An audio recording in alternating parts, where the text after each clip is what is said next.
I am currently doing a presentation on a book called Hope Lisa, and this book was written by a very famous female author. Her name is Catharine Sedgwick.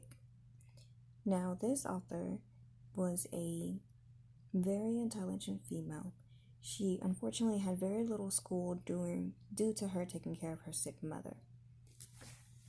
Now, one of the things that really stuck out to me about this author's life is that she grew up in a very congregational church setting.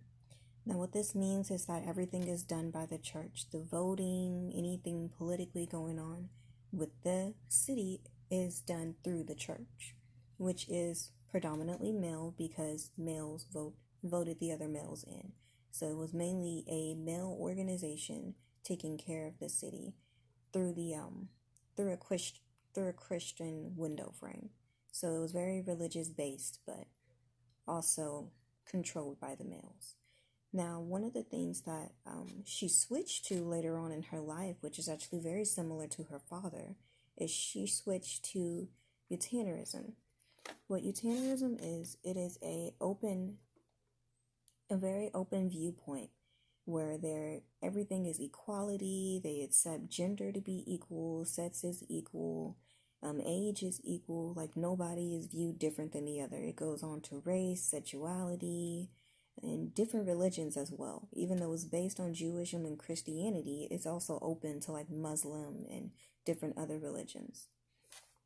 One of the things they focus on is even though that everyone is different and they come from different backgrounds, everyone is accepted and treated the same, which is really good. And then it's one of the things that also stuck out to me about this book, because it speaks about a time where the Indians and the Puritans are at a war.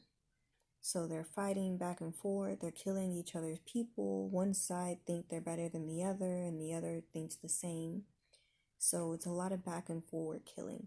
During this time, two of the main characters, one of them, his name was Evero, and then the other one was the chief's daughter.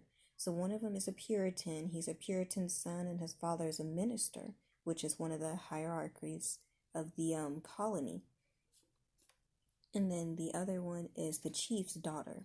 So she was taken captive from the chief, and she is now working under the minister's household. So during this time frame, what was really different to me is that how, even though they're from different view perspectives, you would say, the Puritan boy and the Indian female, they still became very close and very good friends to a point to where they would defend each other in harm's way. She got her arm cut off, and he even went and broke her out of prison when she was in prison. Like, the level of dedication in their friendship was actually really amazing, to say what the both of them had suffered a lot of hardships. I mean, the Indian female, her brother was killed by the Puritans. A lot of her Indian tribe was killed by the Puritans. They were hunted down. And one of the things that stood out to me was that she was saying that her father had actually had a treaty with the Englishmen, the Puritans. And even though that he had a treaty, they still ambushed their colony. Well, not their colony. They still ambushed their tribe and killed a lot of their people, even outside of the treaty. Now, what was very different to me was that in the book, there's a lot of different female characters. Now, one of them, which was very interesting to me, was the minister's wife, Ithrel's father's wife, which is William's, because William is his father's name. William's wife was Martha. Now, she was a very good devotional woman. She was the perfect housewife. She was deep into her Christian thoughts. She was a very good person as a whole. But when it came down to fight for her family, she froze in fear, and she ended up dying and having her two daughters die as well, when the only one who could speak up against